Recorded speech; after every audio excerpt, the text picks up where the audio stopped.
Hello बच्चों, तो स्वागत है आप लोग का जिसान सर क्लासेज में।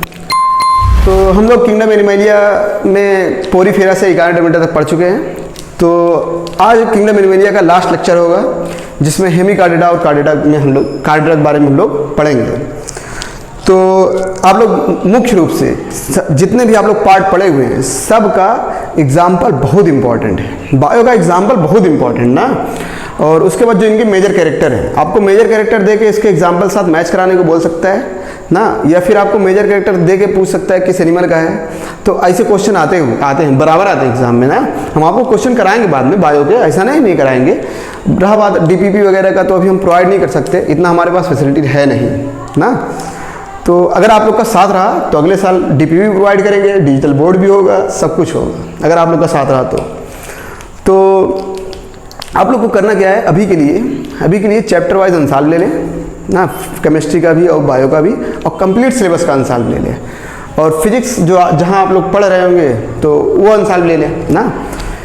तो करना क्या है आपको अभी ना, सिर्फ चैप्टर वाइज साल करना है, चैप्टर वाइज। जैसे ये किंगडम एनिमलिया आज खत्म हो रहा है ना, तो इसको कंप्लीट कर लें, पहले पढ़ लें, ना कि पहले एक टू पढ़ें प्रोटोजोआ फिर उससे रिलेट करके ना।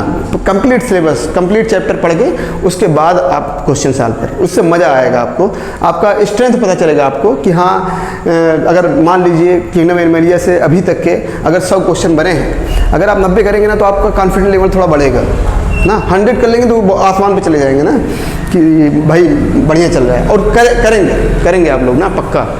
तो पहले चैप्टर वाइज सॉल्व करें, उसके बाद जब जनवरी लगेगा ना, क्या मई के फर्स्ट वीक में आप लोग का पेपर होना है, जब जनवरी लगेगा ना तब कंप्लीट सिलेबस का आप लोग क्वेश्चन सॉल्व करिएगा। पढ़ाई कम करेंगे, रिवीजन ज़्यादा करें ना।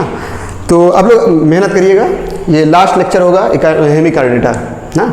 जितने लोग अभी डाउट में हैं कि हाँ यार क्वेश्चन क्या बोलते हैं, थ्योरी याद नहीं हो रहा है, ये वो दुनिया भर का मसला आ रहा है उनके साथ ना, अगर आप डॉक्टर बनना चाहते हैं ना तो आपको इन मसलों को साइड में रखना होगा ना। जिंदगी जो हमारी लाइफ है ना, अभी हम आपको बायो में पढ़ाएंगे, एवोल्यूशन वगैरह जब पढ़ेंगे आप लोग 12th के पार्ट का, तो उसमें हम आपको पढ़ाएंगे ये सब चीज़ें कि लाइफ जो डार्विन और लेमार्क भाई थे वो किस तरीके से हमारे लाइफ को डिफाइन किए हुए हैं ना। तो अगर आप लोग नहीं पढ़ पा रहे हैं कि हाँ यार बहुत कठिन हो रहा है याद करना, ये वो, पढ़ के याद करें, एक बार पढ़ लें, उसके बाद लिख के याद करें। इतना प्रैक्टिस कर जाए ना कि अगर आपका पेन चले ना तो आपको चलाने की जरूरत ना पड़े, खुद ब खुद चलते जाए, आपके नर्व काम करें कि आपके नसों में होना चाहिए ना ये चीज़, तब मज़ा आएगा पढ़ने में ना। क्योंकि देखें कब तक अपने आप को बचाएंगे, कब तक नीट के अगर आप प्रिपरेशन कर रहे हैं, या फिर फ्यूचर में आप नीट के प्रिपरेशन या आईआईटी के प्रिपरेशन के लिए जाना चाहते हैं, या यूपीएससी के लिए प्रिपरेशन के लिए जाना चाहते हैं, अदर किसी भी एग्ज़ाम के लिए प्रिपरेशन के लिए जाना चाहते हैं, कंपटीशन बहुत हाई लेवल पे है। अगर आप ये चाहें कि हाँ 10 लोग बैठेंगे, हमारा तो हो ही जाएगा, अगर 5 लोग का सीट रहेगा, ऐसा कुछ नहीं है। 10 लाख लोग बैठेंगे उसमें 5,000 10,000 सीट रहते हैं। 15 लाख लोग बैठेंगे उसमें 10,000 15,000 सीट रहते हैं ना। तो उसमें आप लोग को कंप्लीट करना है, तो वहाँ पे आप लोग को दिखाना है कि हम क्या हैं। अगर थोड़ा सा मिस करेंगे ना, थोड़ा सा चीज़ों को थोड़ा सा मिस करेंगे, एक दिन ना पढ़ेंगे, दूसरे सोचेंगे कि हाँ आज ना पढ़ें कल पढ़ लेंगे, भाई उतने में पता नहीं कितने लोग आगे निकल जाएंगे, कितने बंदे आगे निकल जाएंगे आपसे ना। तो ये संघर्ष है, एक ठो संघर्ष है, और संघर्ष जंग है, जंग के मैदान में आप खड़े हुए हैं, आपको लड़ना पड़ेगा ना। और बगैर किसी सपोर्ट के ये कलयुग चल रहा है, यहाँ पे आपका कोई नहीं है। अगर आपको लगता है कि आप आज के युग में क्या है ना, जो फ्रेंडशिप है वो बहुत तगड़ा चलता है, फ्रेंडशिप वाला, कि मेरा दोस्त ये, मेरा दोस्त वो, मेरे दोस्त साथ हैप्पी बर्थडे, ये वो दुनिया भर के सिस्टम चलते रहते हैं, बर्थडे बॉय ना, सोशल मीडिया का टाइम चल रहा है। तो अभी ना इन सब चीज़ों से दूर रहे तो बेस्ट रहेगा, आपके फ्यूचर के लिए बेस्ट रहेगा। आपको बता दें जो आपके दोस्त होंगे ना वो हमेशा आपके इक्विवेलेंट ही होंगे, ये याद रखिएगा। इक्विवेलेंट होता क्या है, जैसे मान ले दो दोस्त हैं, एग्जांपल बता रहे हैं, मान लीजिए 2 दोस्त हैं। अब उसमें क्या है, एक बंदा बचपन से ही दोनों साथ में रह रहे हैं ना। अब एक बंदा क्या है ना, पढ़ने में बहुत स्ट्रांग, और एक बंदा पढ़ने में बहुत वीक है ना। तो बचपन से चलते आ रहे, बड़े हो गए ना। जैसे 12th क्रॉस किए तो जो पढ़ने में स्ट्रांग था उसके घर वाले भेज दिए पढ़ने के लिए, जो पढ़ने में वीक था वो यही रह गया, किसी कारण से यही रह गया ना, या फिर वो पढ़ना ही नहीं चाहता था, यही रह गया। आप चले गए डॉक्टर बनने। दुनिया जैसे ही आप घर छोड़ेंगे ना, तब आपको समझ में आएगा कि कंपटीशन लेवल होता क्या है। अब घर छोड़ना बहुत ज़रूरी है, आपको बता रहे हैं हम आपको ना। अब जैसे ही आप बाहर जाएंगे तो तब तक एज दोनों का एज भी तो बढ़ता जाता है ना। आईक्यू लेवल तभी से काम करना शुरू होता है, जैसे जैसे आपका एज बढ़ता जाएगा ना, आईक्यू लेवल मेंटेन होता जाएगा सब ना। तो होगा क्या, जैसे आपसे ना आपका दोस्त एक उम्मीद लगाएगा कि आप डॉक्टर बन जाए। आप, अरे वो दोस्त छोड़े, आपके गांव वाले भी आपसे उम्मीद लगाए रहेंगे कि आप डॉक्टर बनेंगे, इंजीनियर बनेंगे, यूपीएससी बनेंगे। तो वो किस लिए? क्योंकि आपके अंदर टैलेंट है। अब वो टैलेंट गड़बड़ाता कहाँ है मालूम है? यही फ्रेंड्स के चक्कर में, यही फैमिली के चक्कर में, यही गांव वालों के चक्कर में, और यही रिलेशनशिप के चक्कर में निभाते रिलेशन वाले कहेंगे कि पढ़ने चला गया है तो इसके पास इतना टाइम नहीं रहता कि हमसे मिल पाए। दोस्त कहेगा कि यार इतना टाइम नहीं रहता कि हमारा कॉल रिसीव करे। और घर वाले कहेंगे कि इतना टाइम नहीं रहता कि वो हमसे बात कर सके। गांव वाले कहेंगे कि जब से पढ़ने गया है घमंडी हो गया है। और आप अगर ऐसे चीज़ों का सामना कर रहे हैं, ऐसे शब्दों का, तब आप कामयाब हैं, तब आप कामयाब हैं। अब होता क्या है मालूम है इसमें? जब बंदे सुनते हैं कि हाँ हमारे मौसी थोड़ा नाराज़ हो गई हैं, हम उनसे बात नहीं कर पाए, उनके घर नहीं जा पाए, तो वो ना पढ़ाई को साइड में रख देते हैं। चलो ठीक है, 1-2 दिन ना पढ़ेंगे, चले पहले मौसी को वहाँ घूम आए ना। उसके बाद क्या, दोस्त से बात कर लें सुबह शाम दोनों टाइम, तो दोस्त खुश रहेगा तो फिर सब अच्छा रहेगा। फैमिली वालों से बात कर लें, फैमिली वाले खुश रहेंगे तो सब अच्छा रहेगा। गाँव में आएंगे तो ग्राम समाजी बन के रहेंगे ना, सेवक बन के रहेंगे, सोशल वर्कर बन के रहेंगे, तो अच्छा रहेगा, सब मेंटेन रहेगा। अब यार इतना ज़्यादा जिम्मेदारी अगर उठाएंगे तो डॉक्टर कहाँ बनेंगे ना। तो फिलहाल इस समय के लिए अगर आप इन सब चीज़ों से दूर नहीं हो रहे हैं तो आपको कष्ट झेलना है। ये कॉमन बातें हैं, सबके निगाहें ना आप पे धसी हुई हैं। जैसे ही 2-4 साल बीतेगा ना, आपका पंचवर्षीय योजना बना के तो जाएंगे नीट तैयारी करने, या फिर गए होंगे ना। तो जैसे गाँव वाले का ना पूरा फोकस रहता है, आपके दोस्त का भी फोकस आपके ऊपर है। आपके दोस्त का वो तो टारगेट बना के रखा है कि हाँ मेरा दोस्त ये बनेगा तो मैं इसके साथ रहूँगा ना। तो प्री प्लान होने लगता है, प्री प्लान कि ऐसा होगा तो ऐसा हमारा भी काम हो जाएगा ना। अब गांव वालों का क्या सिस्टम है? गांव वाले अलग प्लान में रहेंगे कि हाँ हुआ सिलेक्शन हुआ।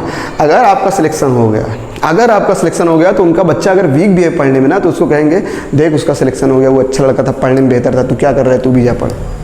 और गलती से अगर आपका सिलेक्शन नहीं हुआ ना, और उनका बच्चा पढ़ने में भी अच्छा है ना, फिर भी वो अपने बच्चे को क्या कहेंगे मालूम है? अबे देख उसको देख, वो कब पढ़ के क्या कर लिए, तू पढ़ के क्या कर लेगा, चल काम कर, कहीं ना कहीं घुसा देंगे ना। तो आज के टाइम पे ना एजुकेशन बहुत ज़रूरी है, बहुत इंपॉर्टेंट। हर एक बंदे के लिए एजुकेशन बहुत इंपॉर्टेंट है, चाहे बंदी हो चाहे बंदे हो। शिक्षा बहुत बहुमूल्य है, और ख़ासकर हम भारतीयों के लिए ना।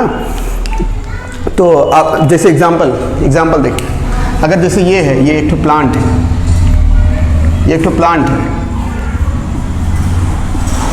ना। अब इसमें बहुत सारे आम फल लिए हुए हैं, मैंगो ले ले, मैंगो आम फल लिए हुए। थोड़ा लॉजिक लगाएं, इसमें फल लिए हुए हैं ना। बताएं आप कोई ऐसा प्लांट जानते हैं क्या कि आम का फल है? जैसे मान लीजिए एग्जाम्पल, आम का फल है, आम के पेड़ पे लगा हुआ है, और इसी में ये अंकुरित होकर दूसरे पेड़ के रूप में विकास कर जाए और इस पे भी नए फल होने लगे। ऐसा कोई फल आप जानते हैं क्या? नहीं ना। तो इस आम के फल को अगर दूसरे आम के फल के रूप में विकास करना है तो ये क्या है? पेरेंटल है ना। तो इसको सबसे पहले क्या होगा? इसको छोड़ना होगा, इस पौधे को छोड़ना होगा, फिर जाके इसको मृदा में जाके धंसना होगा, अपने आप को विलुप्त करना होगा, इस दुनिया से गायब करना होगा। तब जाके ये अंकुरण होगा नए पादप के रूप में, तब जाके इसमें फल होंगे, नए फल हो। अब ये चाहो कि हाँ इसमें रहेंगे, इसी में हम विकास कर जाएंगे, तो ये इम्पॉसिबल है भाई, इम्पॉसिबल। ये नेचर ने हमें बताया है, इसको सीख लें आप लोग। नेचर ने हमें बताया है कि कोई भी आम का फल आम के पेड़ पे रह के दूसरे आम के पेड़ के रूप में विकास नहीं कर सकता। उसमें दूसरे नए आम के पेड़ में नए आम का फल नहीं होता। उसको अगर नए आम के रूप में विकास करना है तो पहले उस पेड़ को छोड़ना होगा। तो सबसे पहले आप लोग को ये सब चीज़ें छोड़नी है। आपका दोस्त जो है ना, जिस दिन आपको उसको पता चलेगा ना कि हाँ आप सेलेक्ट नहीं होने वाले हैं, या फिर आप समर्पित कर दिए, त्याग कर दिए कि हमसे नहीं होगा। उस दिन देखिएगा उसका रुख बदल जाएगा, आपके दोस्त का। आपका कोई नहीं है, आप सक्सेसफुल हैं, आपके सारे हैं। अनसक्सेसफुल हैं, आप अकेले हैं, ये याद रखिएगा। सब लोग तो मेहनत करें, कठिन परिश्रम करें, परिश्रम नहीं पढ़ा जा रहा पढ़े, घर से बाहर ना निकले, धंस जाएं इसी में, धंस जाएं। कोई ना देख पाए आपको, लेकिन जब निकले ना तो सबकी निगाहें आप पे, ऐसा बन के रहे ना। तो पढ़ाई करिएगा, बेस्ट तगड़ा वाला, मज़ा बहुत आना ना। अरे यार क्या बोलते हैं, मंजिल तो मिल जाएगी, भटक कर ही सही, गुमराह तो वो हुए जो घर से निकले ही नहीं। जो घर से निकलेगा ही नहीं वो कहता है। आप लोग हैं ना, मेहनत कर रहे हैं ना, मंजिल मिलेगी 100%। बस आप लोग पीछे ना हटिएगा। जंग में पीछे हट जाओगे तो सामने वाला जीत जाएगा ना। तो हटना नहीं है, लड़ना है, लड़ के हारो, चाहे मर जाओ चाहे जीत जाओ, दो में से एक। ये ऐसी चीज़ें हैं यार, नीट UPSC IIT ऐसी चीज़ें हैं। गाजर मूली थोड़ी ना है पकड़ के उखाड़ लो उखड़ जाएगा। सूरन है भाई, सूरन खोदना पड़ेगा ना।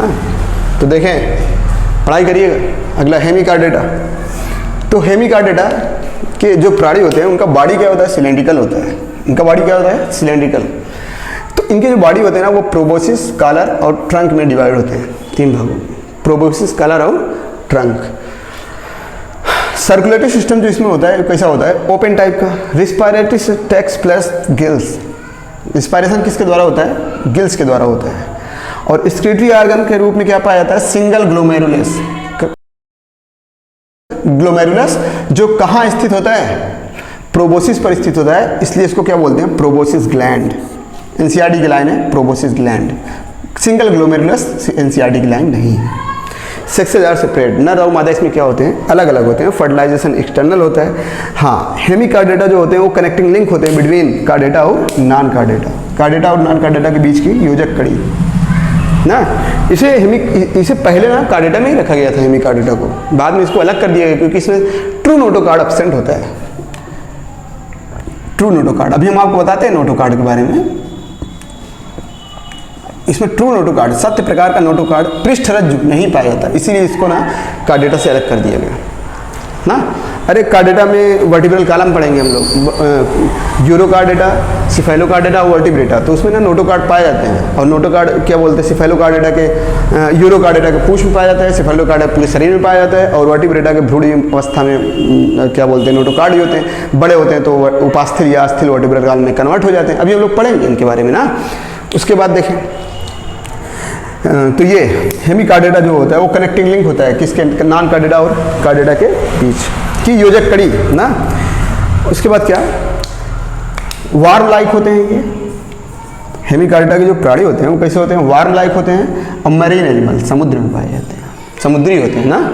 एग्जाम्पल क्या, बेलेनोग्लोसस और साइकोग्लोसस, ये हेमिकार्डेटा की एग्जाम्पल ना। तो अगला हम लोग देखेंगे कार्डेटा। अगला है फाइलम कार्डेटा।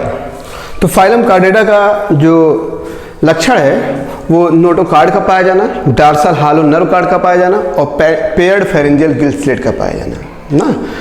तो कहने का अर्थ क्या कि कोई भी प्राणी हो अगर उसमें नोटोकार्ड नहीं पाया गया, डार्सल हालो नर्व कार्ड नहीं पाया गया, पेयर्ड फेरेंजियल गिल स्लेट नहीं पाया गया, तो वो कार्डेट प्राणी नहीं है, रज्जुकी प्राणी नहीं है। रज्जुकी प्राणी के ये मूलभूत लक्षण है, तीनों का पाया जाना।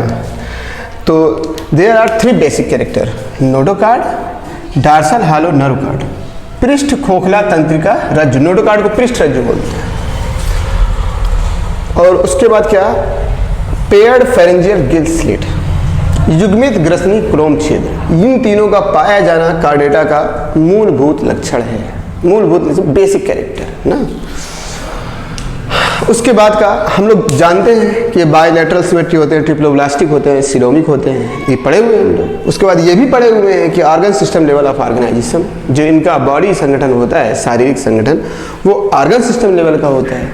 उसके बाद देखें, postanal part and close circulatory system are present. इसमें पोस्ट गुदा, पश्च पुच्छ, और ये हम लोग पढ़े हुए हैं, क्लोज सर्कुलेटरी सिस्टम पाया जाता है कार्डेट प्राणियों में, जितने भी कार्डेट प्राणी ना। अभी हम लोग कार्डेट प्राणी के एग्जाम्पल देखेंगे।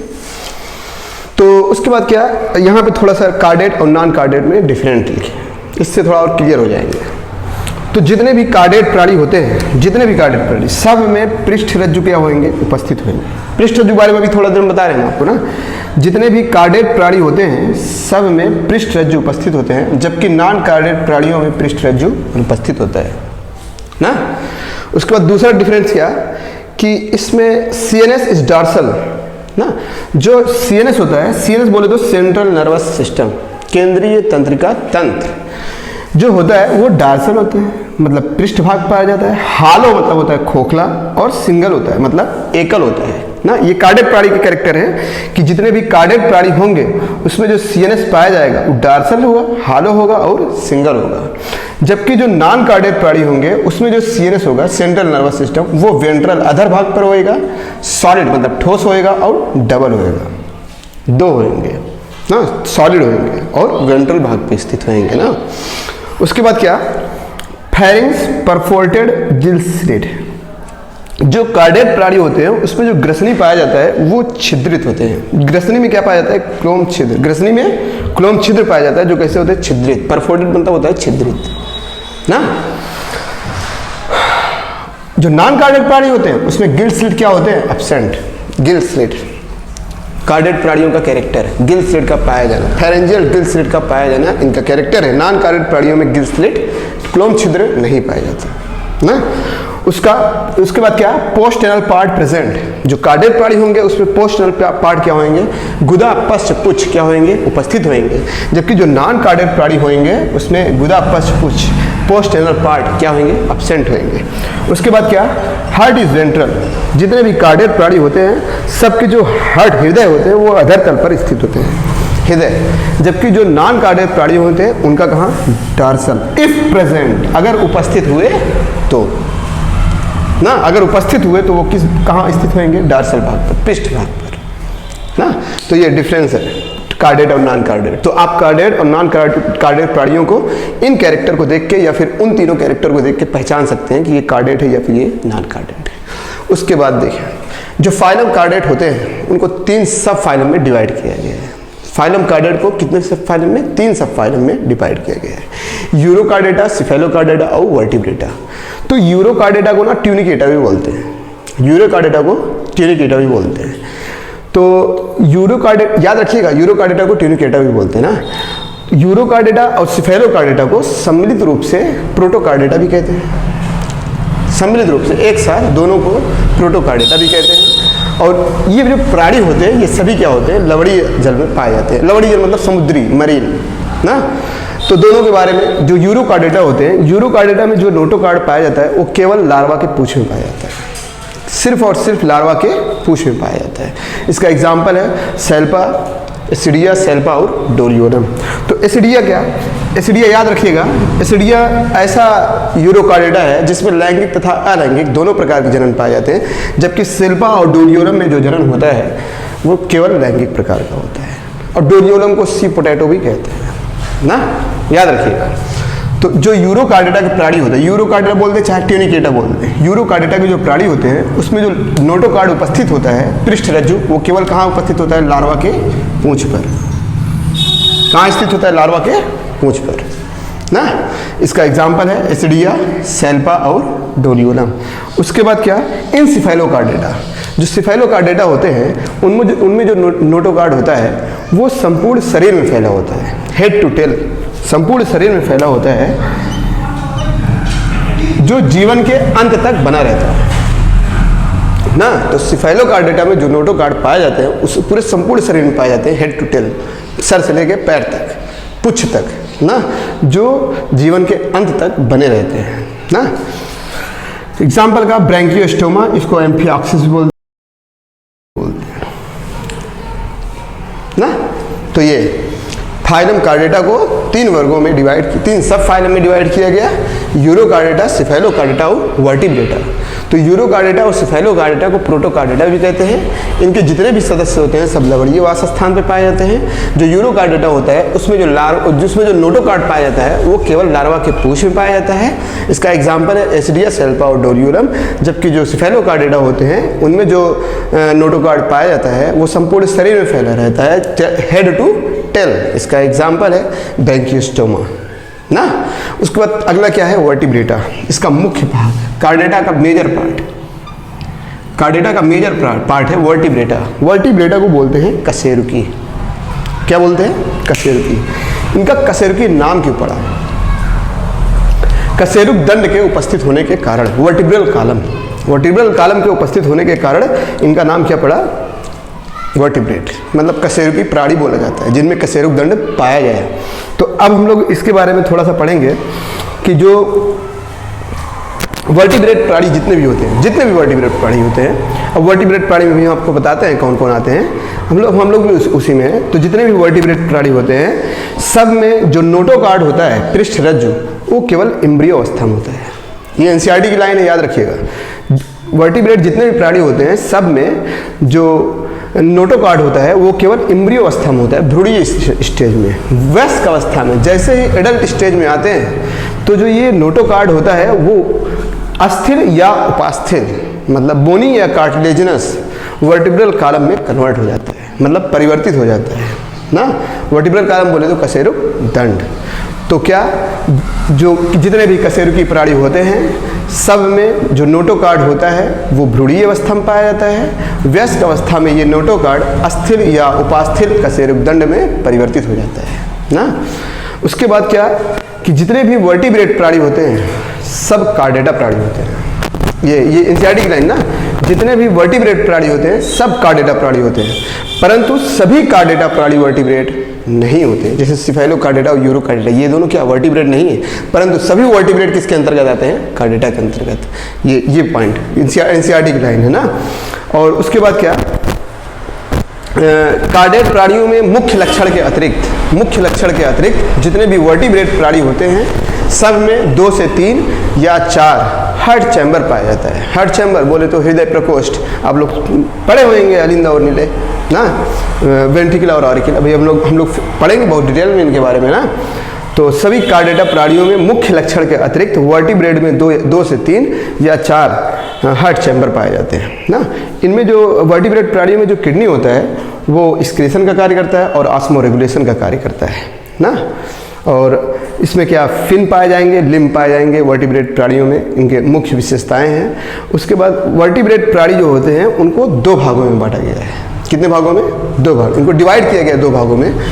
एक को बोलते हैं एनाइथोस्टोमेटा, एक को बोलते हैं नाइथोस्टोमेटा। तो इनके बारे में हम आपको बता रहे हैं, आप देखें। तो देखिए वर्टिब्रेट को 2 भागों में बांटा गया है।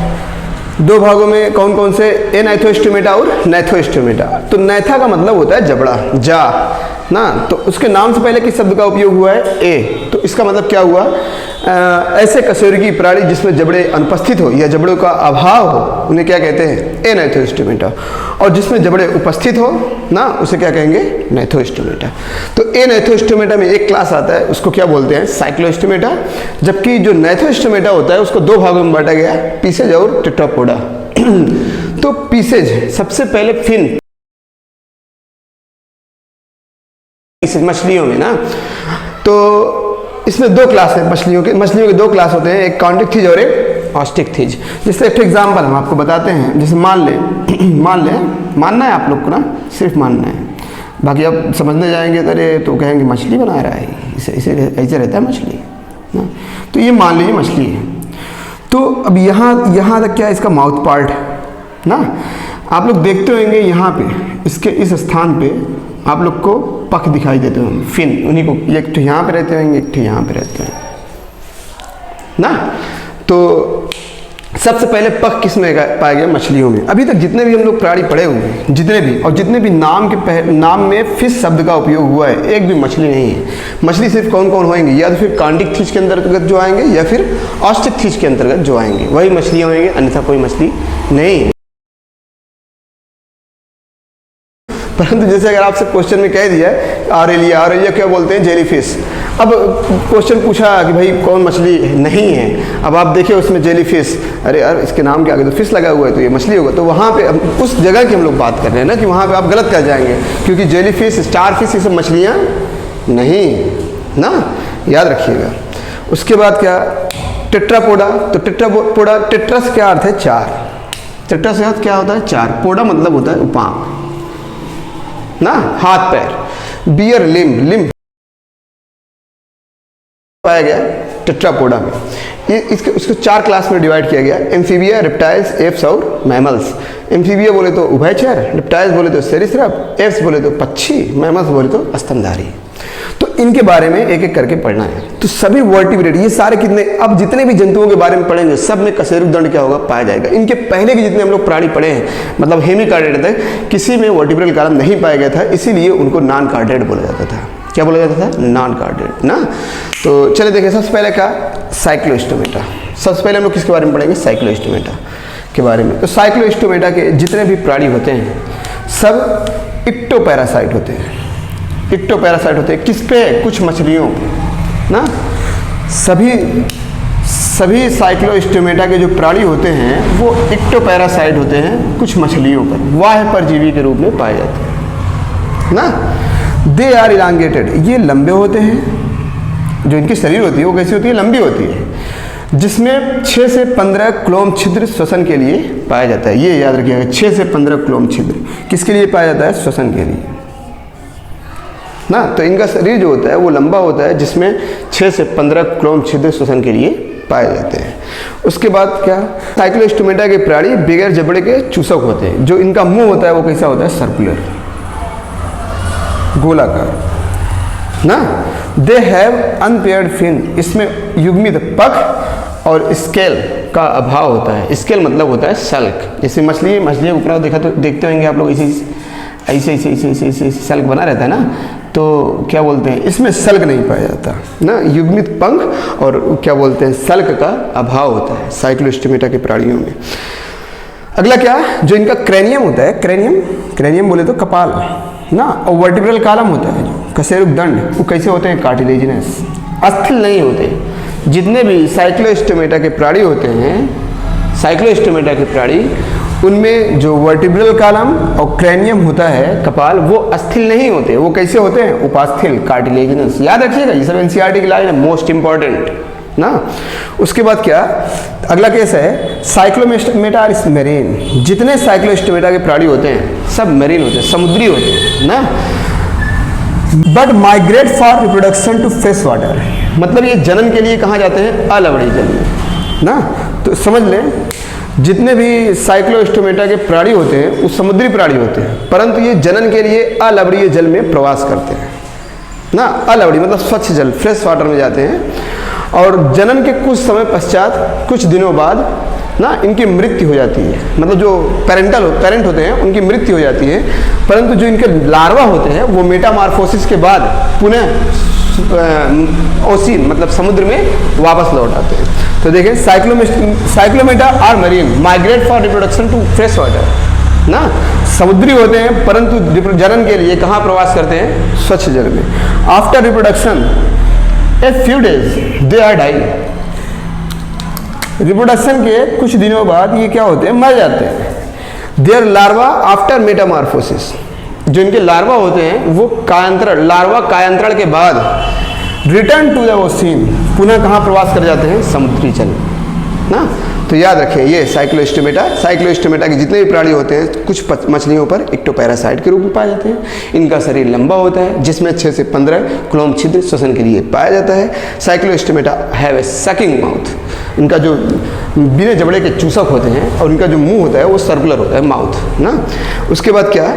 दे have unpaired fin and scale, इनमें जो पख होता है, युग्मित पख और स्केल, सल्क का अभाव होता है। उसके बाद क्रेनियम और वर्टिब्रल कॉलम जो होते हैं इनके, वो उपास्थिल होते हैं, अस्थिल नहीं होते, याद रखिएगा। उसके बाद साइक्लोस्टोमेटा के जो प्राणी होते हैं वो समुद्री तो होते ही हैं, परंतु ये जनन के लिए कहाँ प्रवास करते हैं? अलवड़ीय जल में, जहाँ पे जनन के कुछ दिनों बाद इनकी मृत्यु हो जाती है, परंतु इनके जो लार्वा होते हैं वो मेटामॉर्फोसिस के बाद पुनः कहाँ प्रवास कर जाते हैं? समुद्री जल में ना। इसमें जो किडनी होता है, किडनी जो होता है वो क्या बोलते हैं? प्रोनेफ्रिक या मीजोनेफ्रिक प्रकार का होता है किडनी, जो ब्लड तथा सिलोमी फ्लूइड के फिल्टर में सहायता करते हैं ना। ये लाइन लिख लीजिएगा आप लोग। जो इनकी किडनी होती है वो मेटानेफ्रिक या प्रोनेफ्रिक, मीजोनेफ्रिक या प्रोनेफ्रिक प्रकार का होता है, जो ब्लड तथा सिलोमी फ्लूइड को फिल्टर करने में सहायता करता है ना। इसके 2 एग्जाम्पल, पेट्रोमाइजान, साइक्लोस्टोमेटा के 2 एग्जाम्पल है। एक पेट्रोमाइजान जिसको लैम्प्रे भी बोलते हैं, और मिक्सिन बोले तो हैगफिश, चुड़ैल, हैगफिश बोले तो चुड़ैल मछली ना, याद रखिएगा। अब अगला हम लोग पढ़ेंगे नाइथोस्टोमेटा में बारी बारी करके, पहले स्कॉन्डिक थी, उसके बाद आस्टिक थी, उसके बाद एम्फीबिया, उसके बाद रेप्टाइल्स, एप्स और मैमल्स के बारे में पढ़ेंगे ना। तो देखिए अगला पीसेज के बारे में। तो पीसेज में सबसे पहले कौन, कॉन्टिक थीज ना। तो कॉन्टिक थीज के जो मछलियाँ होते हैं वो सब कैसे होते हैं, स्ट्रीम्ड लाइन वाले। कहने का अर्थ क्या कि जो इनका शरीर होता है वो धारा रेखित होता है ना, तथा सभी कैसे होते हैं, मरीन, लवणीय जल वाले, समुद्री वासी होते हैं ना। इनका जो अंतःकंकाल होता है, कॉन्टिक थीज की जितने भी मछलियां हैं, इनका अंतःकंकाल जो होता है वो कैसा होता है, कार्टिलेजिनस बोले तो उपास्थल। उसके बाद क्या, जो इनके नोटोकार्ड होते हैं, पृष्ठरज्जु, जो नोटोकार्ड होते हैं वो परसिस्टेंट होते हैं, परसिस्टेंट बोले तो चिरस्थायी होते हैं इनके नोटोकार्ड कॉन्टिक थीज के। उसके बाद जो इनके गिल्स होते हैं, गिल्स स्लिट, जो इनके क्लोम छिद्र होते हैं वो कैसे होते हैं, अलग अलग होते हैं, परंतु अपर कुलम द्वारा ढके नहीं होते। हाँ, जो अपर कुलम होता है उसको बोलते हैं क्लोम ढापन ना। तो कॉन्टिक थीज के मछलियों का जो गिल स्लिट होता है वो अलग अलग होता है, परंतु अपर कुलम द्वारा ढका नहीं होता। इनके जो स्किन होते हैं, कॉन्टिक थीज के मछलियों के जो स्किन होते हैं वो दृढ़ होते हैं, दृढ़ मतलब कठोर और पट्टाभ सल्क युक्त ना, पट्टाभ सल्क युक्त होते हैं। तो इनके दांत, इनके जो टीथ होते हैं वो मॉडिफाइड प्लिकॉइड स्केल होते हैं, मतलब प्लिकॉइड स्केल के बने होते हैं ना, जो पीछे की ओर क्या होते हैं, मुड़े होते हैं। देयर जा आर वेरी पावरफुल, इनके जबड़े अत्यंत शक्तिशाली होते हैं। बताए कॉन्टिक थीज, साइक्लोस्टोमेटा जबड़े पाए नहीं गए, इसमें क्या जो जबड़े होते हैं वो अत्यधिक क्या होते हैं, शक्तिशाली। बहुत इंपॉर्टेंट लाइन। अगला केस देखिए, अगला केस उससे भी ज़्यादा इंपॉर्टेंट है। Due to absence air bladder to have swim constantly to avoid sinking, chondrichthyes में एयर ब्लैडर नहीं पाया जाता। तो एयर ब्लैडर के अनुपस्थिति के कारण जो कॉन्टिक थीज के मछलियाँ होते हैं वो कंटिन्यू क्या होते हैं, तैरते रहते हैं। किस लिए, डूबने से बचने के लिए।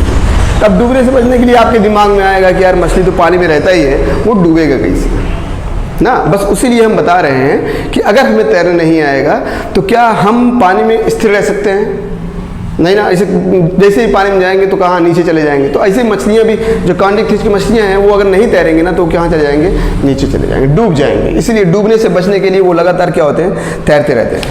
किस लिए, क्योंकि उनमें एयर ब्लैडर नहीं पाया जाता। जितने लोग मछलियाँ खाते होंगे ना, तो आप लोग लेबियो, इसका फेमस एग्जाम्पल लेबियो, रोहू ना, तो आप लोग रोहू को देखें, या फिर क्लेरियस बोले तो मांगुर को देखें, तो आप लोग सबसे बड़ी एग्जांपल आपको रोहू में देखने को मिलेगा। जैसे ही आप उसके यहाँ वाले भाग को काटेंगे ना, तो उसमें ना एक ठो इतना बड़ा सा निकलेगा बैलून की तरह, वाइट कलर का। तो वही क्या रहता है, उनका एयर ब्लैडर ना, जो कॉन्टिक थीज के प्राणियों में, मतलब मछलियों में नहीं पाया जाता ना। तो इसीलिए डूबने से बचने के लिए ये कंटिन्यू क्या होते हैं, तैरते रहते हैं। कॉन्टिक थीज के जो मछलियाँ होते हैं ना, याद रखिएगा, इनमें एयर ब्लैडर अनुपस्थित होने के कारण ये डूबने से बचने के लिए कंटिन्यू लगातार क्या रहते हैं, तैरते रहते हैं। उसके बाद क्या, कॉन्टिक थीज के कुछ ऐसे प्राणी हैं, मतलब मछली हैं, जिसमें इलेक्ट्रिक ऑर्गन पाया जाता है, विद्युत अंग। एग्जाम्पल क्या, टारपीडो ना, टारपीडो विद्युत अंग पाया जाता है। तथा कुछ के जो दांत होते हैं वो विष वाले होते हैं। एग्जाम्पल इसका क्या, ट्राइगान, इंपॉर्टेंट एग्जाम्पल है, याद रखना है आपको, एनसीईआरटी की लाइन है तो याद ही रखना है। दे आर कोल्ड ब्लडेड, सभी कैसे होते हैं, कोल्ड ब्लडेड एनिमल होते हैं इनके, कॉन्टिक थीज के। ऑस्टिक थीज के भी कोल्ड ब्लडेड होते हैं ना। तो कोल्ड ब्लडेड के बारे में आपको बताए हैं, जिसमें ताप नियंत्रण की क्षमता नहीं पाई जाती। एग्जाम्पल क्या, इसको और क्या बोलते हैं, पोइकिलोथर्मिक ब्लड ना, जिसमें ताप नियंत्रण की क्षमता नहीं पाई जाती। उसके बाद सेक्सेस आर सेपरेट, नर तथा मादा जो होते हैं वो पृथक होते हैं। इनके मेल के पेल्विक फिन में क्लैस्पर पाया जाता है, जो अलैंगिक भाग है ना। In male pelvic fin beer क्लैस्पर उत्पन्न होता है, जो अलैंगिक भाग होता है ना, किसके, कॉन्टिक थीज के मछलियों का जो मेल पेल्विक फिन होता है ना। उसके बाद जो इसमें फर्टिलाइजेशन होता है वो इंटरनल होता है, और अधिकांश जो होते हैं जरा यूज होते हैं, बच्चे देने वाले, मतलब विवी पैरा ना। तो इसका एग्जाम्पल कौन कौन से है? स्कोलियोडान, स्कोलियोडान को डार्क फिश बोलते हैं, कुत्ता मछली। प्रिस्टिस, प्रिस्टिस को साफ फिश बोलते हैं, बोले तो आरा मछली। Carcharodon, the great white shark, the great white shark. Torpedo और ट्राइगान अभी आप लोग देखे, इलेक्ट्रिक आर्गन और स्टिंग रे। उसके बाद दूसरा क्या? आस्टिक थीज। तो देखिए दोनों में इससे ऐसे क्या होएगा ना, दोनों में आपको थोड़ा सा डिफरेंस भी देखने को मिल जाएगा, अंतर भी देखने को मिल जाएगा ना। तो देखें कांडिक थीज के जो प्राणी थे वो सभी कहाँ थे? सभी समुद्रीवासी होते हैं, परंतु आस्टिक थीज के जो मछलियाँ होते हैं वो मैरीन और फ्रेश वाटर ना, कहने का अर्थ समुद्री और स्वच्छ जली दोनों प्रकार के आवास में पाए जाते हैं। इनका शरीर स्ट्रीम लाइन धारा रेखित होते हैं, धारा रेखित शरीर वाले होते हैं। अब देखिए इनका जो इंडो स्केलेटल था वो कैसा था? उपास्थिल। जो कांडिक आस्टिक थीज की जितने भी मछलियाँ होते हैं सबके अंतःकंकाल कैसे होते हैं? अस्थिल ना। तो डिफरेंस में से क्लियर हो जाएंगे ना। इनमें 4 जोड़ी गिल स्लिट पाया जाता है, क्लोम छिद्र पाया जाता है ना, जो अपर कुलम द्वारा ढके होते हैं। क्लोम ढापन द्वारा क्या होते हैं? ढके होते हैं, जबकि उसमें क्या क्लोम ढापन द्वारा ढके नहीं होते। उसके बाद स्किन कवर्ड साइक्लॉइड स्केल, उनका जो स्किन था वो किससे ढका होता था? प्लीकॉइड स्केल। इनका स्किन किससे ढका होता है? Cycloid scale. उनमें क्या था? एयर ब्लैडर एब्सेंट था, इसमें एयर ब्लैडर क्या होता है? उपस्थित होता है ना। अब एयर ब्लैडर उपस्थित होने के कारण ये उत्प्लावन कर सकते हैं। उत्प्लावन का अर्थ क्या होता है? जैसे कहने का अर्थ वो एक जगह पे कांस्टेंट स्थिर रह सकते हैं, खड़े रह सकते हैं। जैसे ट्यूब लिए, हम ट्यूब लेके पानी में गए तो एक जगह खड़े रह सकते हैं ना भाई, बस वैसे ही। तो आस्टिक थीज के जो प्राणियों होते हैं उनमें एयर ब्लैडर वायु कोश उपस्थित होता है, और वायु कोश उपस्थित होने के कारण जो इनका उत्प्लावन क्षमता होता है वो बड़ा रहता है। मतलब ये क्या रहते हैं? एक जगह स्थिर रह सकते हैं। इनका जो हार्ट चैम्बर होता है वो इसमें भी जो हार्ट चैम्बर होता है वो 2 पाया जाता है। उसमें भी हार्ट चैम्बर 2, 1 आर्किल और 1 वेंट्रिकल, मतलब एक अलिंद और एक निलय। उसके बाद क्या? आल कोल्ड ब्लडेड, ये भी कोल्ड ब्लडेड, ये भी कोल्ड ब्लडेड। ये कॉमन कैरेक्टर है, ये भी कॉमन कैरेक्टर है। फर्टिलाइजेशन एक्सटर्नल, ये कैसे होते हैं? मैक्सिमम वीवी पैरा होते हैं। ये कैसे होते हैं? ओवी पैरा, अंड यूज, अंडे देने ना। उसके बाद क्या इंपॉर्टेंट पार्ट ये है कि आस्टिक थीज का जो मछली, कौन से ऐसे मछली हैं जो समुद्रीवासी होते हैं? तो ये दोनों इक्ज़ोसीटस, फ्लाइंग फिश, उड़ने वाली मछली, और हिप्पोकैम्पस, सी हॉर्स, समुद्री घोड़ा, ये दोनों क्या होते हैं? ये दोनों लवड़ीय आवास में पाए जाते हैं, समुद्री जल में पाए जाते हैं। इन दोनों को छोड़ के बाकी जितने भी मछलियां होते हैं सब फ्रेश वाटर में, जैसे लेबियो, कटला, क्लेरियस, एक्वेरियम बेटा को फाइटिंग फिश, लड़ने वाली मछली बोलते हैं ना इसको। उसके बाद टेरोफाइलम को एंजल फिश, वो जल परी ना। तो ये मछलियों के एग्जाम्पल, ये कांडिक थीज और आस्टिक थीज। तो जितने भी मछलियाँ आप लोग पढ़ें बस इन्हीं दोनों के जो है वही मछलियाँ हैं, इनके अतिरिक्त और कोई मछलियाँ नहीं है ना। तो हम लोग अभी हम आपको बताते हैं फॉल्स फिश के बारे में ना, फॉल्स फिश और ट्रू फिश क्या है। तो देखें, तो कार्टिलेजिनस फिश और बोनी फिश में डिफरेंट देख लें ना। तो जो कार्टिलेजिनस फिश होते हैं, उपास्थल मछलियाँ जो होते हैं वो मोस्टली कैसे होते हैं? समुद्री होते हैं, जबकि जो बोनी फिश होते हैं वो समुद्री और स्वच्छ जलीय दोनों होते हैं ना। इनका जो उपास्थल मछलियाँ होते हैं उनका जो इंडो स्केलेटन होता है वो उपास्थि बना होता है, जबकि जो अस्थिल होते हैं उनका जो इंडो स्केलेटन होता है वो किसका बना होता है? अस्थियों का ना। माउथ जो इनका होता है वो वेंट्रल पार्ट पे होता है, जबकि इनका टर्मिनल पार्ट पे ना। अपर कुलम, कार्टिलेजिनस फिश में अपर कुलम एब्सेंट, इसमें present. Air bladder absent, air bladder present. Clasper present, clasper absent.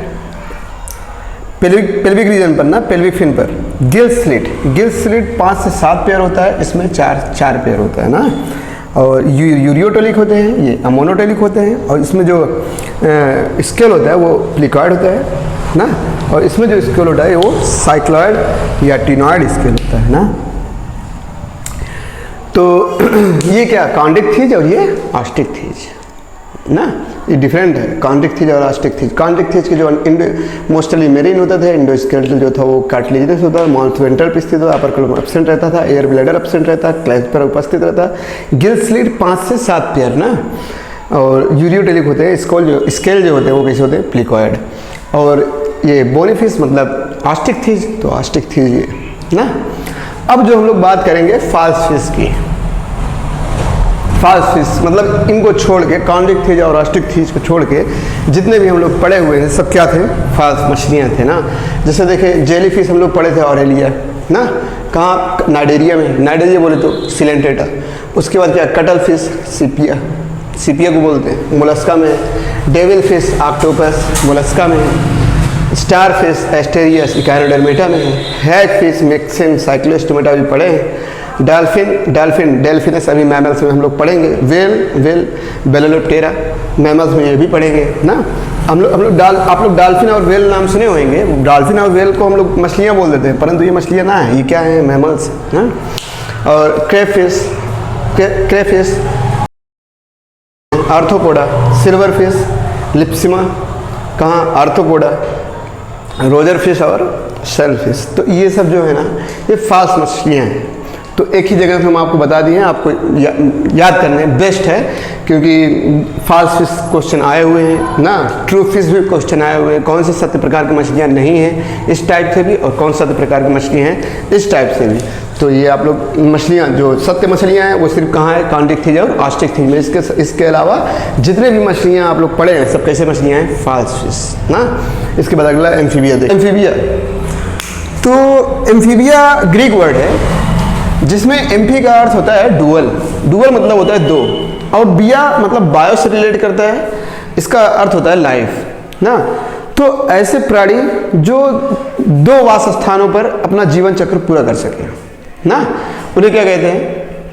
Amphibian, उभयचर ना। जैसे एग्जांपल मेढक पानी में भी रह सकता है और स्थल। सबसे इसका मेजर एग्जांपल जो मैक्सिमम लोग जानते हैं वो मेढक है, फ्रॉग ना। तो उसके बाद देखें most of them two pair of limb. अधिकांश उभयचर के जो प्राणी होते हैं उसमें दो जोड़ी क्या पाए जाते हैं? पैर पाए जाते हैं, लिम्ब पाए जाते हैं ना।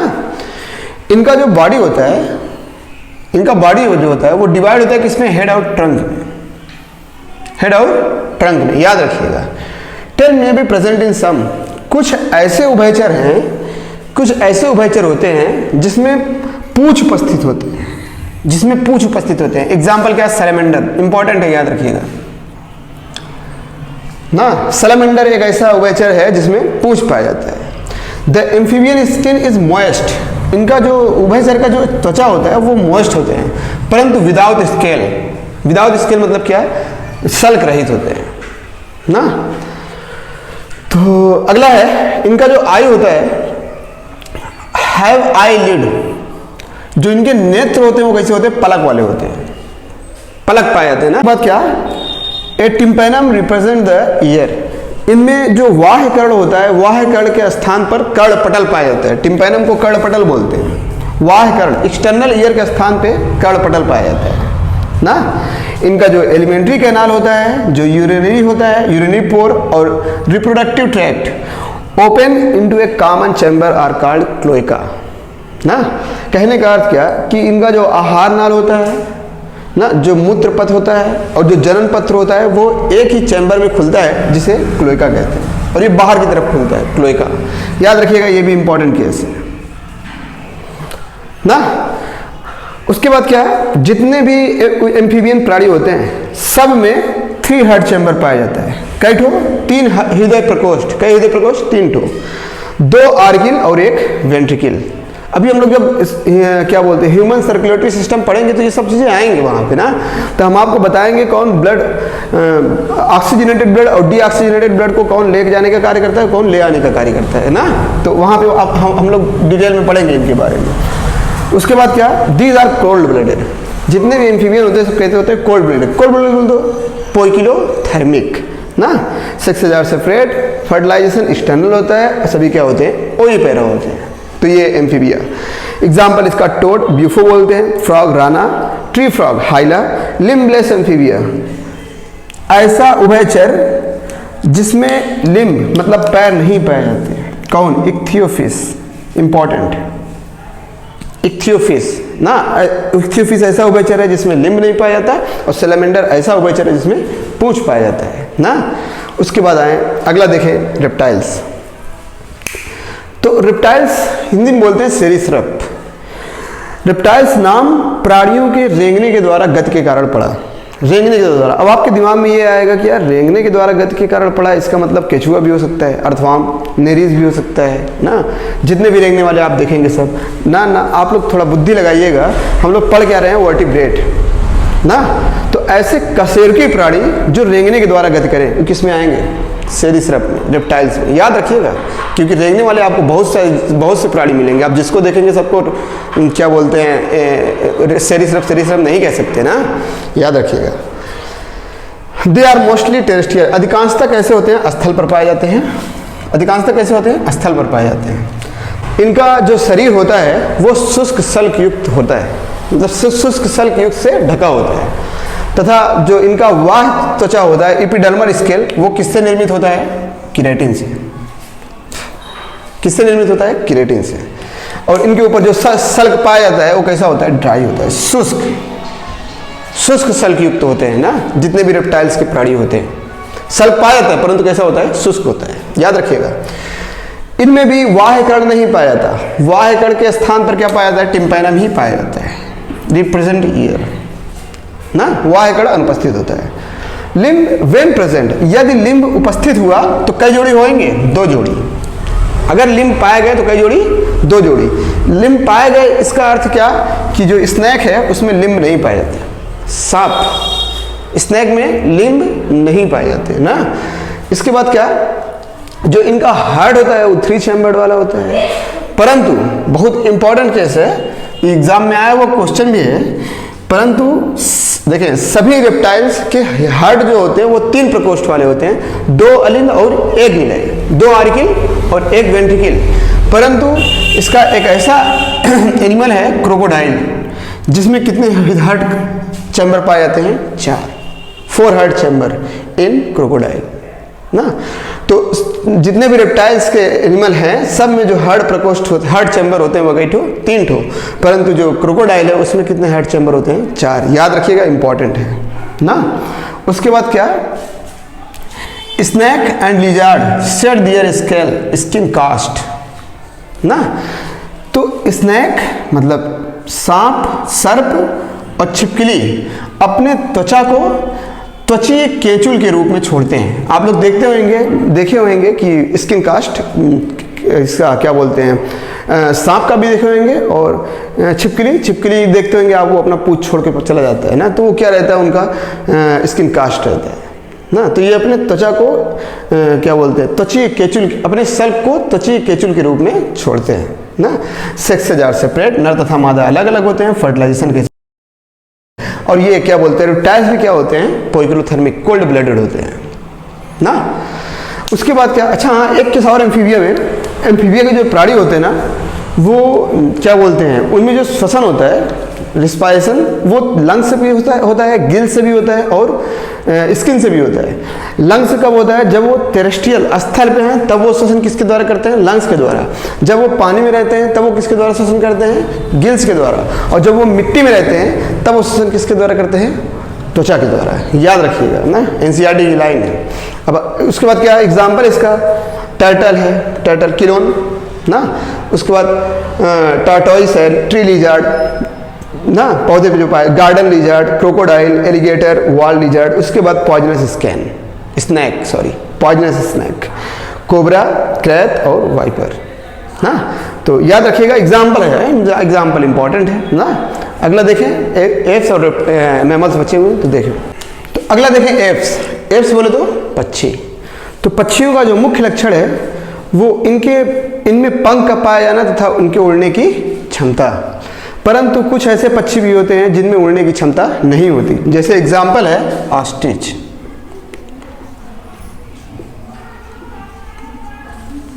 न उड़ने वाला पक्षी, याद रखिएगा ना, ऑस्ट्रिच। उसके बाद क्या, दे आर पासेज बीक, इसमें क्या पाए जाते हैं, चोंच पाए जाते हैं। पक्षियों में क्या पाए जाते हैं, चोंच। अगला पॉइंट क्या, जो इनका फोरलिम्ब अग्रपाद होता है वो मॉडिफाइड विंग्स, पंख में रूपांतरित हो जाता है ना। उसके बाद जो इनका the hind limb generally have scale, इनके पैरों में स्केल पाया जाता है। एंड आर मॉडिफाइड, रूपांतरित होकर चलने, तैरने तथा क्लैस्पिंग द ट्री ब्रांच, पेड़ के शाखाओं को पकड़ने में सहायता करता है ना। फिर से एक बार, जो इनका फोर लिम्ब होता है वो रूपांतरित होकर किसमें रूपांतरित होता है? पंखों में। जबकि जो इनका हिंड लिम्ब होता है, पैर, वो क्या करता है? उसमें सामान्यतः क्या पाया जाता है? स्केल पाया जाता है, जो रूपांतरित होकर चलने, तैरने तथा पेड़ों की शाखाओं को पकड़ने में सहायक होता है। इनका स्किन जो होता है वो ड्राई होता है, शुष्क होता है, क्योंकि इनके स्किन पर किसी भी प्रकार की ग्रंथि नहीं पाया जाता। परंतु इनके पूंछ पर ऑयल ग्लैंड पाया जाता है, on the base of the tail. इनके पूंछ पर क्या पाया जाता है? ऑयल ग्लैंड, याद रखिएगा। पक्षियों के त्वचा पर किसी भी प्रकार की ग्रंथि नहीं पाया जाता, परंतु इनके पूंछ पर ग्रंथि पाया जाता है, जिसको कौन सा ग्रंथि बोलते हैं? Oil gland. इनका जो इंडोस्केलेटन होता है, अंतःकंकाल अस्थिर होता है ना। और जो इनके लंबे अंतःकंकाल होते हैं, लंबे अस्थि होते हैं, वो हालो होते हैं, खोखले होते हैं, विथ एयर कैविटी, वायुकोश युक्त होते हैं। वायुकोश, इसको न्यूमैटिक कैविटी भी कहते हैं ना। तो जो पक्षियों का अंतःकंकाल होता है वो अस्थिर होता है, जो इनके लंबे अस्थिर कंकाल होते हैं वो खोखले होते हैं, खोखले विथ एयर कैविटी, वायुकोश युक्त होते हैं, जिन्हें क्या कहा जाता है? न्यूमैटिक कैविटी, याद रखिएगा। The digestive tract of bird has additional chamber, the crop and gizzard. इनका जो पाचन तंत्र होता है पक्षियों का ना, उसमें एक सहायक संरचना पाया जाता है जिसको क्रॉप या गिजार्ड कहते हैं। हार्ट इज 4 चैम्बर, इसका मतलब क्या? 2 अलिंद और 2 निलय ना। They are warm blooded, homeothermal, जिसमें ताप नियंत्रण की क्षमता होती है। उसके बाद एयर सैक कनेक्टेड लंग्स, इनमें जो श्वसन होता है वो किसके द्वारा होता है? लंग्स के द्वारा होता है ना। इनका जो वायुकोश होता है वो लंग्स के साथ जुड़कर सहायक श्वसन का कार्य करते हैं जब ये उड़ रहे होते हैं पक्षी उस वक्त ना। एग्जाम्पल हम क्या बोलते हैं, 3-4 ठो लिखे हैं, बाकी आप लोग जानते हैं। मैक्सिमम एग्जाम्पल कितना लिखे? लास्ट में एटसेट्रा शब्द का उपयोग करना ही होएगा। जैसे हम क्रो, कौवा के बारे में लिखे हैं, पिजन, कबूतर के बारे में लिखे हैं, पैरट, तोता के बारे में लिखे हैं ना। तो पिकॉक हो गया, बहुत सारे ऐसे पक्षी ना, जितने भी आप लोग जानते होंगे ना। जो स्तनधारी प्राणी होते हैं वो सभी प्रकार के वास स्थानों पर रहते हैं, सभी प्रकार XYZ ना, सभी प्रकार के वास स्थानों पर पाए जाते हैं। इनका जो मुख्य लक्षण है वो क्या है? मेमोरी ग्लैंड, दूध उत्पन्न करने वाले ग्रंथियों का उपस्थित होना, स्तन ग्रंथि का पाया जाना। स्तनधारियों का मुख्य लक्षण दूध उत्पन्न करने वाला स्तन ग्रंथि का पाया जाना। इनके त्वचा पर क्या पाया जाता है? रोम पाया जाता है ना। इनमें एक्सटर्नल बाह्य कर्ण पाया जाता है, जिसके आप बोलते हैं पिन्ना, ईयर पिन्ना उपस्थित होता है, याद रखिएगा, ईयर पिन्ना ना। Different type of teeth are present in the jaw, इनके जबड़ों में विभिन्न प्रकार के दांत उपस्थित होते हैं। इंसाइजर, कैनाइन, प्रीमोलर और मोलर। हम लोग जब डाइजेस्टिव सिस्टम पढ़ेंगे तो वहाँ बहुत डिटेल में पढ़ेंगे कि किसमें कितना दांत पाया जाता है ना। हार्ट 4 चैम्बर वाले होते हैं, 4 प्रकोष्ठ, 2 अलिंद और 2 निलय, वार्म ब्लडेड होते हैं। अच्छा, ये दोनों में जो नर तथा मादा होते हैं वो पृथक होते हैं और फर्टिलाइजेशन इंटरनल होता है ना। उसके बाद क्या, जो मैमल्स हैं, मैमल्स में अधिकांश मैमल्स जो होते हैं वो बच्चा देते हैं, विविपेरा होते हैं ना। परंतु कुछ ऐसे स्तनधारी हैं जो अंडे देते हैं। एग्जाम्पल क्या? प्लेटिपस, ऑर्निथोरिंकस अंडे देता है, परंतु अपने बच्चों को क्या पिलाता है? दूध उत्पन्न करने वाली स्तन ग्रंथियां इसमें पाई जाती है ना। तो मैमल्स का मेजर कैरेक्टर क्या है? दूध उत्पन्न करने वाला स्तन ग्रंथि का पाया जाना। तो ये अंडे देने वाला स्तनधारी कौन? प्लेटिपस, ऑर्निथोरिंकस भी याद रखिएगा। और विविपेरा में डिफरेंट टाइप के हम स्तनधारी लिखे हुए हैं ना। और सारे आप एटसेट्रा में आप लोग और सारे, जैसे हम लोग टाइगर ना, पैंथेरा टाइग्रिस पढ़े हुए हैं ना, कैनिस डॉग, फाइलिस डोमेस्टिका बिल्ली, जितने भी आप लोग जानते हैं ना, बैट, चमगादड़ ना, ये सब किस में आते हैं? सब स्तनधारी, सब क्या है? स्तनधारी। तो आप चाहें तो NCERT के पेज से लिख सकते हैं। बाकी आप लोग को कैरेक्टर मालूम होंगे, आप मैक्सिमम एनिमल को जानते हैं कि हाँ ये क्या बोलते हैं, अपने बच्चों को दूध पिलाता है, क्या करता है, तो उस हिसाब से आप आंसर को कर सकते हैं ना। तो यहाँ पे क्या एनिमल किंगडम समाप्त होता है ना। अब एनिमल किंगडम में जो कुछ इंपॉर्टेंट बातें हैं, इंपॉर्टेंट बातें कहने का अर्थ क्या कि जो लार्वा स्टेज ना, फर्टिलाइजेशन इंटरनल एक्सटर्नल, और क्या बोलते हैं डेवलपमेंट डायरेक्ट इनडायरेक्ट, ये सब हम ना एक ही जगह आपको बता देंगे तो आपके लिए बेस्ट होएगा। तो अब उसको देख लें, बाकी चैप्टर समाप्त है ना। देखिए तो इम्पॉर्टेंट पॉइंट देखें ना, किंगडम एनिमलिया से रिलेटेड इम्पॉर्टेंट पॉइंट। तो जो सिगमेंटेशन होता है, सिगमेंटेशन बोले तो विखंडन, वो किस में पाया जाता है? केवल एनिलिडा, आर्थ्रोपोडा और कार्डेटा में।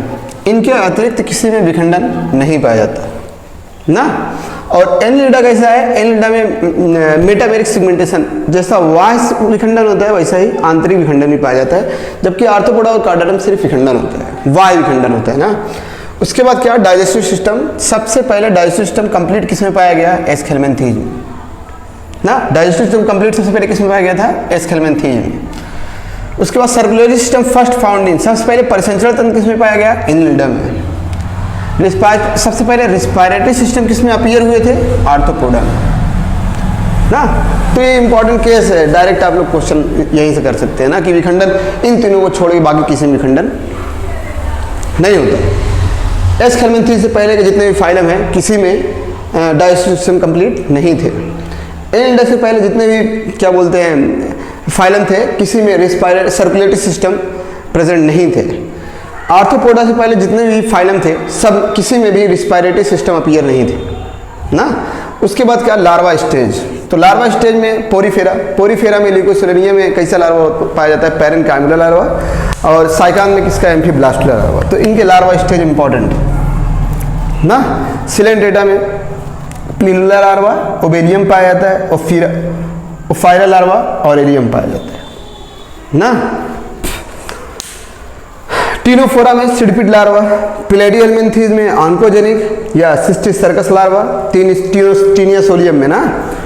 एस्केलमेंथीज में रिप्टिफार्म लार्वा, एनिलिडा में टोकोफोर लार्वा, एमोसीट लार्वा प्रेजेंट इन पेट्रोमाइजान। ये इंपॉर्टेंट है, एनसीईआरटी का है, इसके ये सब एनसीईआरटी में ना है ना।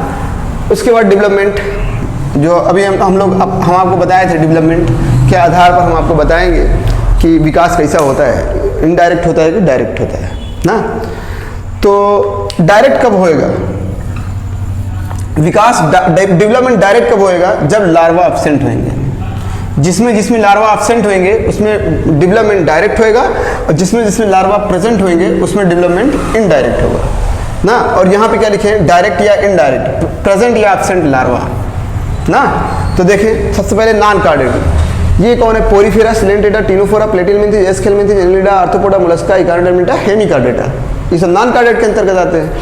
तो इन चारों में पोरीफेरा से लेके प्लेटियलमेंथीज तक जो डेवलपमेंट होता है वो क्या होता है? इनडायरेक्ट ना। इनडायरेक्ट क्यों होता है? क्योंकि इनमें लार्वा स्टेज क्या होता है? अब प्रेजेंट होता है ना। उसके बाद एस्केलमेंथीज, एनिलिडा और आर्थ्रोपोडा, इनमें डेवलपमेंट इनडायरेक्ट भी होता है और डायरेक्ट भी होता है। उसके बाद क्या? मोलस्का, इकार्डेटा और हेमिकार्डेटा में कैसा होता है? इनडायरेक्ट। इनडायरेक्ट इसलिए क्योंकि उसमें लार्वा स्टेज पाया जाता है। उसके बाद कार्डेटा में बात करें, ट्रिक है, डायरेक्ट आप क्वेश्चन कर सकते हैं ना, ट्रिक है। कार्डेटा में यूरोकार्डेटा है, सिफेलोकार्डेटा है, cyclostomata, chondrichthyes, osteichthyes, amphibia, reptiles, birds, apes और मैमल्स। तो यूरोकार्डेटा और सिफेलोकार्डेटा में जो डेवलपमेंट होता है इनडायरेक्ट होता है। साइक्लोस्टोमेटा, कॉन्टिकथीज और आस्टिकथीज में डायरेक्ट होता है। एम्फीबिया में इनडायरेक्ट होता है। टेट्रापोडा में, अच्छा हाँ, टेट्रापोडा में एम्फीबिया को छोड़ के बाकी सब में जो डेवलपमेंट होता है वो क्या होता है? डायरेक्ट होता है ना, क्योंकि उसमें लार्वा क्या होते हैं? एब्सेंट होते हैं ना। और क्या बोलते हैं, साइक्लोस्टोमेटा, कॉन्टिकथीज और आस्टिकथीज में जो लार्वा स्टेज होता है वो कैसा होता है? डेवलपमेंट होता है वो कैसा होता है? डायरेक्ट होता है ना। और यूरोकार्डेटा और सिफेलोकार्डेटा में कैसा होता है? इनडायरेक्ट। तो ये यहाँ पे क्या बोलते हैं? किंगडम एनिमलिया समाप्त होता है। अगला आप लोग का जो पार्ट होएगा वो द लिविंग बर्ड ना। एनसीईआरटी का पहला चैप्टर है तो उसको पढ़ेंगे, द लिविंग बर्ड को।